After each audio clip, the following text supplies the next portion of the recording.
make some sense of it all, but I can see it makes no sense at all. Is it cool to go to sleep on the floor? 'Cause I don't think that I can take anymore. Clowns to the left of me, jokers to the right. Here I am, stuck in the middle with you. Good morning, everyone. Lots going on as usual. Today is Thursday, June 19th, 2025, and 25% of the workforce is supposed to be filled with immigrants, according to table salt and a new document from the federal government. I'll show you that during our grab bag of governance because, well, that seems high and improper. The Bloc Québécois want their riding redone, and they think that they have legal standing for that, and they're upset that Elections Canada hasn't actioned that. Also, the Yves Francois Blanchet is upset that Mark Carney said there's a crisis and that's why I'm here. No crisis, no Carney. And well, now that Carney's the prime minister, where's the crisis, says Blanchet. So it's very interesting, and I agree with him. It's super duper interesting. I'm glad people are calling him out. Does that mean that Blanchet's going to vote no with the NDP and the Conservatives in order to drop this government at the first opportunity? That isn't the throne speech, weirdly. Who knows? We'll find out, I guess. Reason number 1018 that I don't want a golden dome in Canada, and I'll report on that later in the grab bag of governance. Ted Cruz on Iran. Holy cow. Did you see this? Did you see this Tucker Carlson interview? It was bad, and it got worse. And I haven't even seen the whole thing. I've just seen clips, and I keep thinking, oh my gosh, Ted Cruz has a shovel, and he just keeps digging the hole that he gets himself into with Tucker Carlson deeper and deeper. And Tucker Carlson, well, he goes after him, and he's not... He doesn't pull any punches, and he's not limited by a network that he might have somebody in his ear saying, don't say that, don't say this. It's funny to watch, and Ted Cruz comes out looking terrible. Randy Hillier was talking about watching the full implosion of Ted Cruz on this interview. It's interesting, and we're gonna look at it. I've got Richard Nixon. I've got Ted Cruz on on Israel and Israel super PACs and the influence Israel's got in the American government and all the other things around all of that. And that's later in the show today, but it's just wild. It's absolutely incredible. Your jaw will be on the floor. It's incredible. It's really something else. And Saskatchewan, okay, nothing done at the G7. And CTV is claiming that Carney got a lot done. Very fruitful, they say. Fruitful. England got a trade deal and Donald Trump left after a day, and that ended the G7. Trump's not here. Yeah, Trump's not here. So why are we here listening to this guy? I don't know. Let's get out of here. See you later. So G7 was very fruitful, according to CTV, but I didn't see anything that anybody got, and it was a very expensive meeting that didn't do anything. So yay. And Saskatchewan and Alberta and C-5. Yesterday, we started the paid show, basically, with C-5, and I was saying, man, this should be in the main show because it's super important. C-5 seems like a big poop sandwich, and we're going to be expected to, choke that thing down. And that's not great. I don't want that. So there's lots to get to. Let's get to it first. C-5, here's Blacklock's reporter, and they're talking about Dominic LeBlanc telling the Senate that, listen, it's difficult to define what C-5 is going to do, and in the national interests, right? That in the national interest thing is very difficult to define. We can't find out what's in the national interest and what isn't in the national interest until we pass the bill. He says, do you remember when Democrats would say this? We can't find out what's in the bill until we pass the bill. Really? Oh, well, that's not how things work at all. So it's very, very strange. They're also trying to rush this. They want it done by Friday. That's tomorrow. They want it done and dusted by tomorrow. Yeah? No, who knows if that's going to happen? There's a motion in play right now, and I don't know if the motion's passed or not. We may find out today. If they get the motion passed, then they are going to have this thing done by tomorrow. So it's sent it to the Senate. But Blacklock's reporter says, Dominic LeBlanc tells Senate it's difficult to define in the terms of C-5 until it's law. Asked if premiers hold vetoes over new energy projects, minister replied, vetoes is a restaurant in Monaco, or in Moncton. Monaco. It's this guy, so Dominic LeBlanc, so it might be Monaco. Friends of Science says, please watch our video explainer of Robert Layman's insights on this problematic bill that is not well drafted and poorly defined. And she's not wrong. And I'm not going to play the video, but the link is in the description here. And here are the key points of the video. The Carney government has put forward a motion to limit the consideration of the bill to 5 days, ending on the 20th, this Friday. The act is intended to accelerate the regulatory review of nation-building projects. This means that by June 20th, 25, that's tomorrow, the bill could be passed and sent to the Senate for approval. Normally, the process would see the bill go to committee and be scrutinized by Parliament, something which could take a few months. But this motion But with this motion, the discussion and scrutiny of the bill would be limited to 5 days. According to the government, without urgent action, Canada will be placed at risk. So they're using this boogeyman of there is an emergency, there's a crisis, there's something we need to do ASAP, and this law is going to help us do it. So we have to pass this super fast. That's why we're doing this. Except they can't name anything that's a crisis. What's in the national interest? What's in national security? Can you tell us? Can you give us a list of projects? Asks CPC Dan Albus. And just really quick, I'll add a caveat. They voted for the throne speech. The CPC voted for the throne speech by not voting against it. It passed on division. And so they supported this government. Why did they support this government? And now they're shadowboxing, pretending that they oppose these things, pretending that they bring up these opposition things, when really we're talking about things that may matter in the context of, will this government pass this bill, blah, blah, blah, blah, blah. But fundamentally, why isn't the CPC trying to make this government fall? The NDP said they don't want to vote yes for the throne speech. The Bloc is making noises like they don't want to vote for it. And I mean, but everybody was silent. Everybody was silent. So why do they all support it? Because their actions say they support it. Their words say, oh no, we don't like this very much, but their actions support it. And so this seems like shadowboxing to me. It seems like wrestling. They're in the back. They're like, okay, well, I'm going to do this and I'm going to cut your eye with a razor blade. There's going to be lots of blood, but I'll be super careful not to cut you in the eye, right? It's cool. And then, or maybe you cut your own eye with the razor blade. Regardless, it's coordinated outside of our view. And then in our view, it looks real good, right? But I don't trust these guys because when it comes down to brass tacks, they don't actually vote the way their words indicate they might, right? They vote with the Liberals to keep them in power. So while Albus may be bringing up some good points that are very interesting and Freeland's doing the Liberal tap dance, don't believe a word of it. We're being manipulated. We're being lied to. They're doing this on purpose to manipulate us and to keep their power. That's what's going on. I wish I was wrong, but listen to Freeland. If she's trying to answer the question, she's failing massively. She's not trying to answer the question. She's trying to make you forget what the question is. Here we go. And the question is, what projects are in the national interest that are going to be fast-tracked, Minister? A previous Liberal Prime Minister. It has been 1 day since the last instance of fast talking. Here we go. Sorry. Which ones, Minister? Which ones? A previous Liberal Prime Minister used to say the dangers about being the head waiters to the provinces. And it seems that that's all you guys want to talk about is provinces, territories. But national interest, by its definition, has to reign over provincial interest.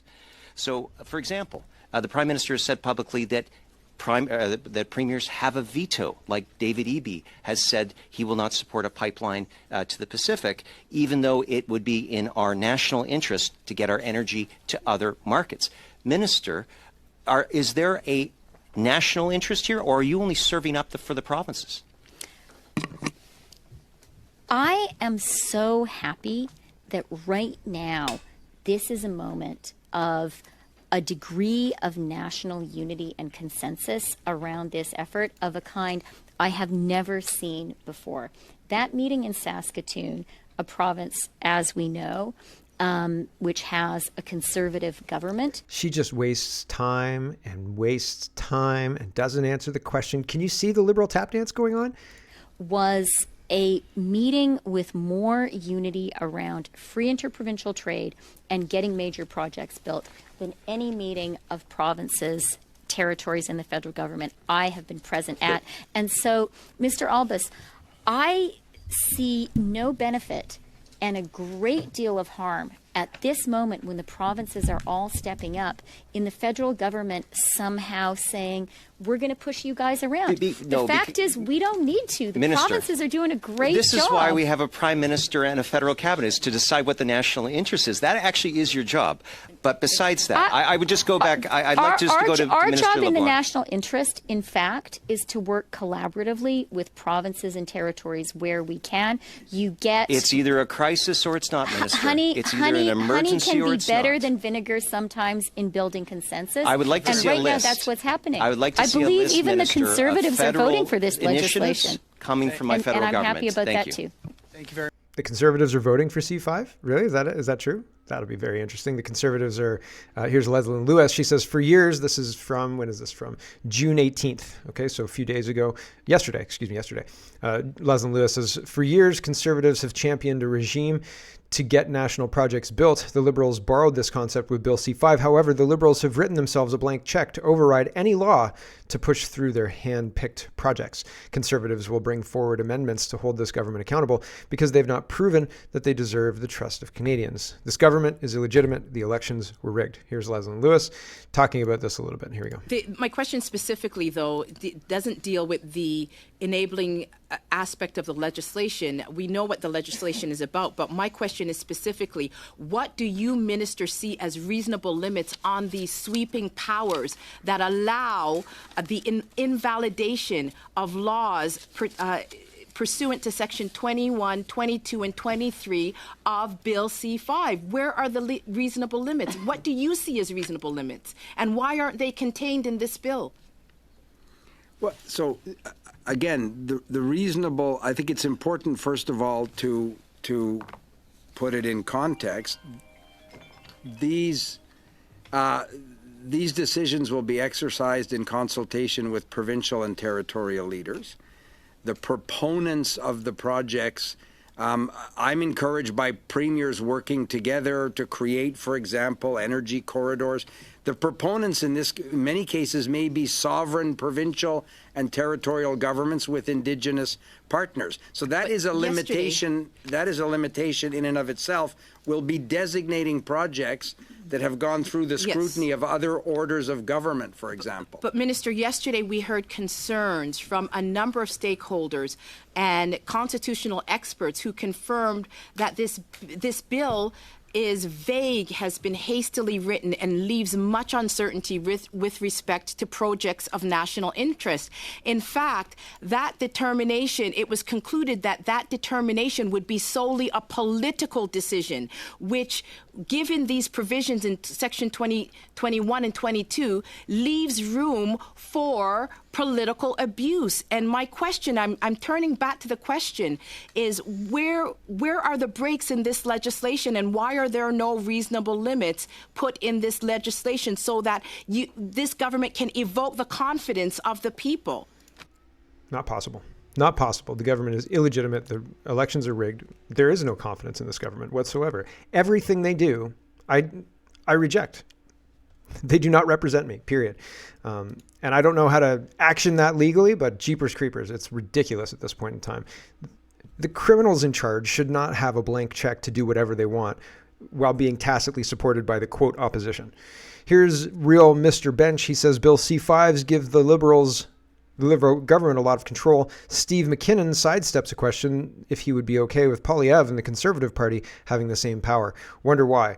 And so I think it's interesting even structuring the question that way. It positions them, the Liberals, as somehow reasonable, which they're clearly not, and the Conservatives as unreasonable, which remains to be seen. Here we go. Cabinet broad sweeping powers. Would you be comfortable with a future government, say, led by someone like Pierre Poilievre, these powers? I'm very comfortable that we require the ability to undertake big projects in this country, and this legislation enables that. Doesn't answer the question, pivots to a different question. Liberals don't answer questions they're asked or questions they don't like. They answer questions that they choose to answer, right? And that was on display right there. So Liberal tap dance this morning, questions that they don't like. All of this stuff is on display. It's exactly the same Liberal Party as we've seen under Trudeau. CCMB says Mark Carney's Bill C-5 is less a Building Canada Act and more a Bypass Democracy Act, handing Cabinet a blank check to suspend any law they fancy with a flick of the pen. Because who needs Parliament when you've got a national interest rubber stamp? It's in the national interest that we get rid of Canada Poly. Beep, right? Yes, we're nation building, everybody. Right? So very easy to censor people with this new law, new tool. Who needs to pass censorship laws when you can be surgical, right? Get rid of these people. They don't play ball. And the people who don't play ball are few and far between, right? So unfortunately, I'll go and people will forget, right? I just won't be there anymore. And then people will say, hey, wasn't there another guy who did this? He was kind of funny, right? Kind of looked weird, big ears, right? It's unfortunate, but true. Senator Denise Batters says, I questioned Minister Freeland about Bill C-5 in the Senate. Bill C-5 allows the Liberal government to circumvent federal laws if the government decides the project is in the national interest. Yet this government forced through the awful unconstitutional Bill C-69. Why not just repeal Bill C-69 and get things built? Because they don't want to actually get things built. They're pretending, and everybody's going along with them pretending. It's like pretending that man's a woman. He's not a woman, and we shouldn't have to pretend, right? So it's crazy town. Here is Saskatchewan, and my worry is that Bill C-5 will be used to circumvent or control the provinces and remove the jurisdiction that Saskatchewan's relying on here. So I saw another article that said Smith and Moe are both all in favor of Bill C-5, and I thought that's not true. And I read through it, and it seemed like a cracked article. So I moved on to use source from like Leslie Lewis and stuff. But here's the CBC article. This is from yesterday, and I think they'll use C-5 to make it so Saskatchewan can't do this. Right? They'll say this law says you can't do this, so you can't do this anymore. So sorry about your luck. I hope I'm wrong. We'll find out tomorrow, I guess, or after the Senate gives it royal assent next week. Here's CBC. Saskatchewan to extend life of all coal-fired power plants. Despite federal clean electricity regulations. Decision announced in letter to Sask Power employees, but not to the public. So the Saskatchewan government has informed Crown employees it will extend the life of all its coal-fired power plants, setting up a potential legal battle with the federal government over environmental regulations. Crown Investment Corporation Minister Jeremy Harrison announced the decision in a letter distributed to all Sask Power employees on Wednesday. It was not announced publicly. Harrison said the province will continue the use of the coal plants as it moves towards adopting nuclear power generation for its baseload requirements and remains committed to the goal of a net zero grid by 2050. And says the letter also tees up a potential dispute between the provinces and Ottawa, with Harrison writing that the province does not believe the federal government has any standing to shut down the provincial coal power plants. Quote, we have also been clear that we do not recognize the legitimacy of the federal clean electricity regulations, Harrison wrote. Brett D., a professor of economics at the University of Regina, describes the decision as, quote, incredibly disappointing development. And it's funny because the universities are far left woke institutions, and they're meant to be a counterbalance to conservative politicians. They're meant to act as, well, they get put in newspapers, et cetera, et cetera, et cetera. And if you are somebody who is asleep and believing the pablum that the government is feeding you, then this economist is talking to you, right, to keep you asleep. Oh, it's so disappointing. He said he's researched electricity options and pathways in Saskatchewan for more than a decade, says the decision to extend the life of the province's coal plants violates federal regulations meant to reduce carbon dioxide emissions. Climate change is a hoax, meant to steal our money, and that's it. That's it. In 2016, Justin Trudeau's government passed further regulations requiring all coal-fired power plant stations to be closed down after 50 years of operation or by 2030, whichever comes first. The province has previously said it would comply with those rules. The decision announced today makes it clear that that's not happening. One of the other things, this is the Blockbuster. There's a Blockbuster video decision because the technology's expired, except they don't have... It's like if we never got Netflix or streaming services at all, right? If that didn't happen, if that evolution in technology never happened, would you still go to Blockbuster? Yeah, you wouldn't get rid of Blockbuster, right? You'd still go because you'd want to rent a movie or rent a television series that you don't have on your shelf for whatever reason, right? You would, I don't know if there was television, I can't remember if there were television series for rent, kind of, I guess.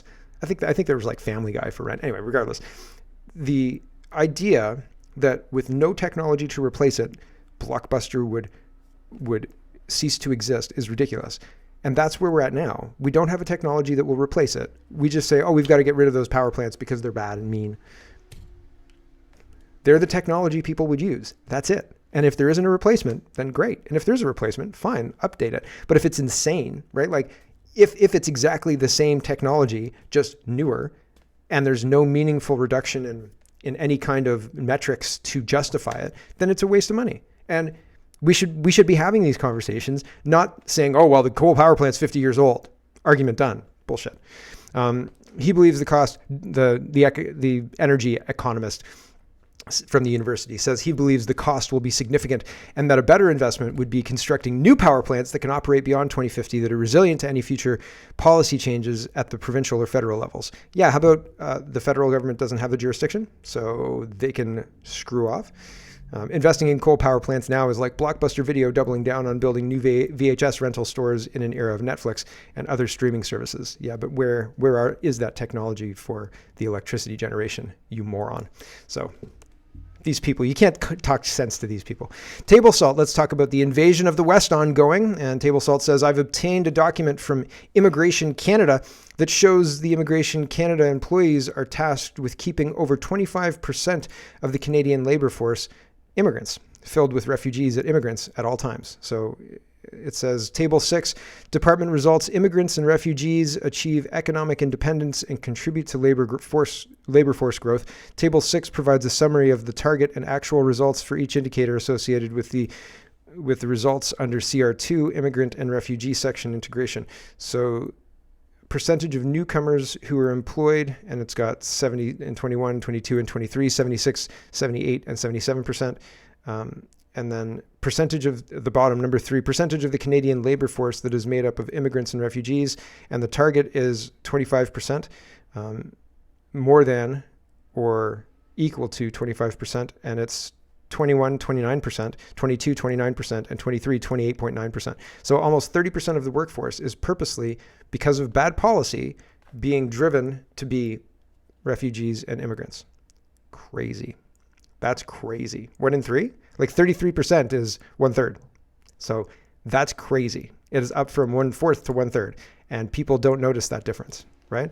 And that's crazy. People should be up in arms. Stephen says the populations of British Columbia, Ontario, and Quebec are shrinking. So Q1 2025 population in Ontario is 16,182,641.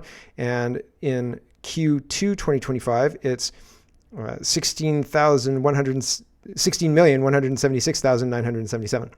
So a big reduction, a couple 100,000 people there, right? And same in British Columbia, it's 5,722,318, and then 5,719,961. Again, a couple of 100,000 people reduction. And what was the last one?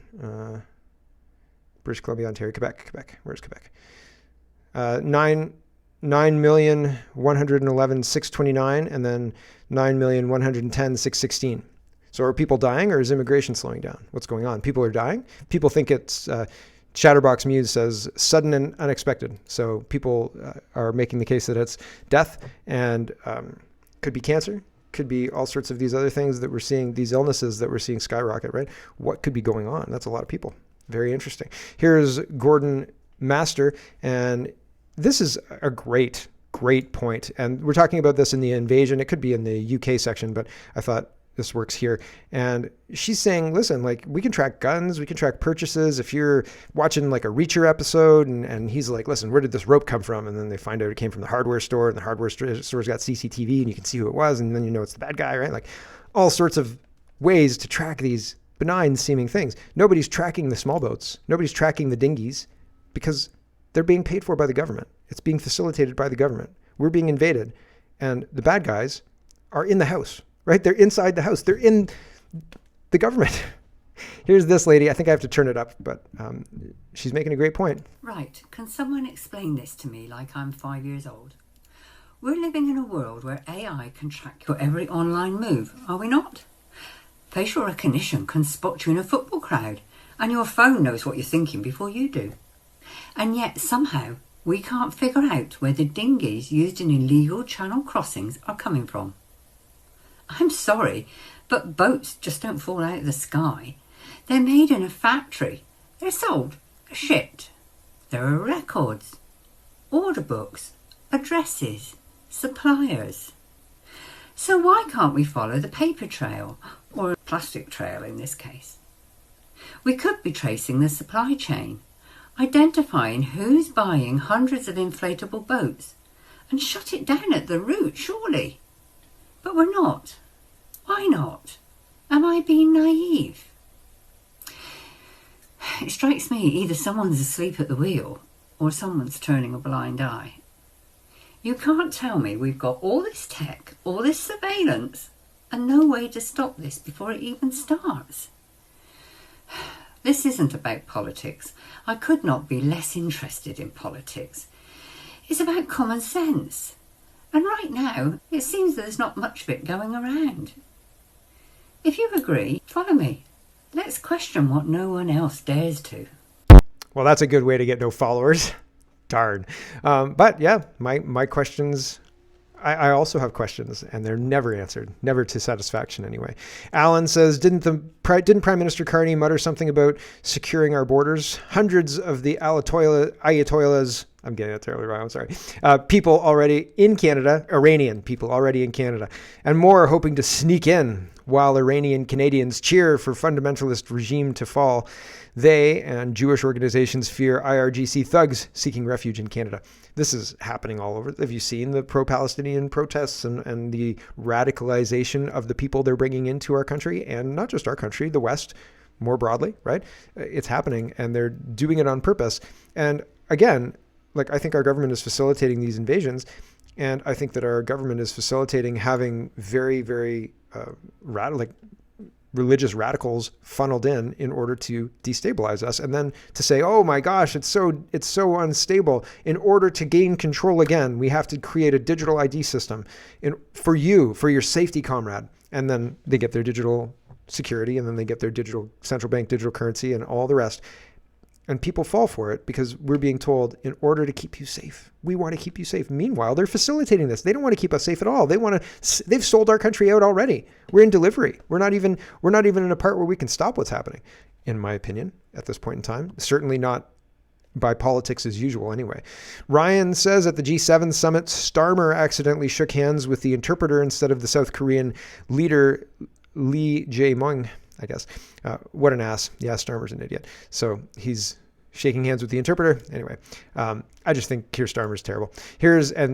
I had a couple of other G7 things, but I think I resorted them and forgot to move that around.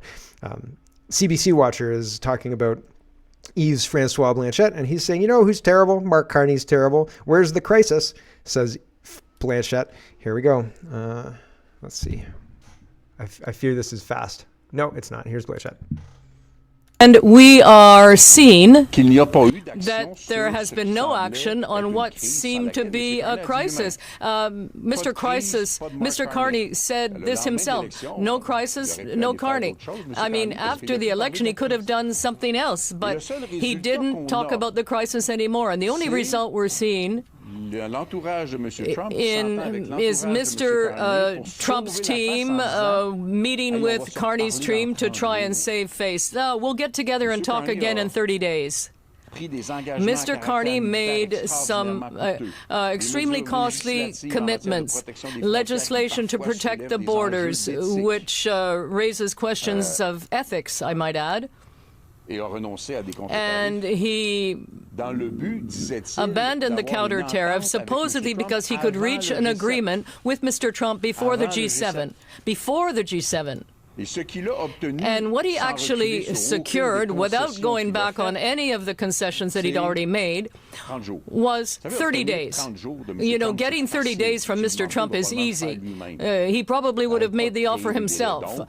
So I'm sorry to have to say this, but Mr. Carney got nothing. Yep, he got nothing. Absolutely nothing, but they're reporting it as very fruitful, very interesting. Here's Blanchet again talking about, this is about the specific riding that was too close and should have had a by-election called immediately because of how close the recount was, and Blanchet is complaining about that. I would have liked the elections Canada or Canada elections, that thing, to simply admit that wrong had been made, and that if the Bloc Québécois asked for the election, or anybody asked for the election to be done all over again, they would support the idea, and then we might already be doing it. Because for now, and for some time still, the people of Terrebonne have been deprived from their right to choose who is representing them. I would have liked... So he's fighting for that. He's not talking about a whole election redo, right? So again, I don't know It doesn't seem like we're going to get anybody voting non-confidence in this government anytime soon, no matter what they do. GM Forbes says, Carney promised the average family would save over $800 a year when he announced his tax cut promise during the election. It's down to $280 per year now, says according to the PMO. So the average family will get $280 a year in tax savings. That's 79 cents a day. Not enough for a box of Kraft dinner. Tell us how much more affordable the Liberal Party is making life for Canadians. Yeah, it's not. We're being managed in decline. That's what's happening right now. This I thought was interesting because Carney's so popular. Everybody's saying Carney's popular. This is approval rating. Ryan's sharing this. Carney's approval level hit 67%.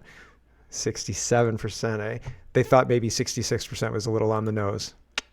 But I think that that's bullshit. And not just because of the 60s number, because that's very, very high and very unrealistic for a Canadian politician, especially one as polarizing as Carney in the position he's in. And Donald Best says, Prime Minister Carney wears a shirt mocking Jesus, depicting the Oilers captain Connor McDavid as Christ who died for our sins.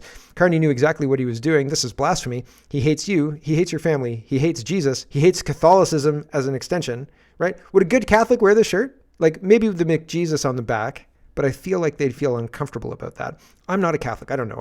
And I don't want to assume what Catholics would think. But I've discussed things with Catholics, and I think probably the front of the back of the shirt would be uncomfortable. The front of the shirt would be an absolute no. And the front of the shirt is Connor McDavid as Jesus, okay? And I think that would be an absolute no. But you let me know what you think. Maybe I'm wrong. Maybe I'm terribly wrong. Here's Justin Trudeau doing the same thing, mocking Jesus, right? Carney and Trudeau disagree on some things, says Ian.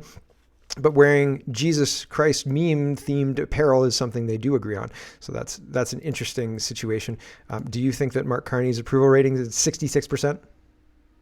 Right? I don't know. And here is Arthur, and he says, for those keeping score at home, fruitful equals nothing accomplished. Right? CTV is reporting Carney returns to Ottawa after fruitful summit with the G7 leaders in Alberta.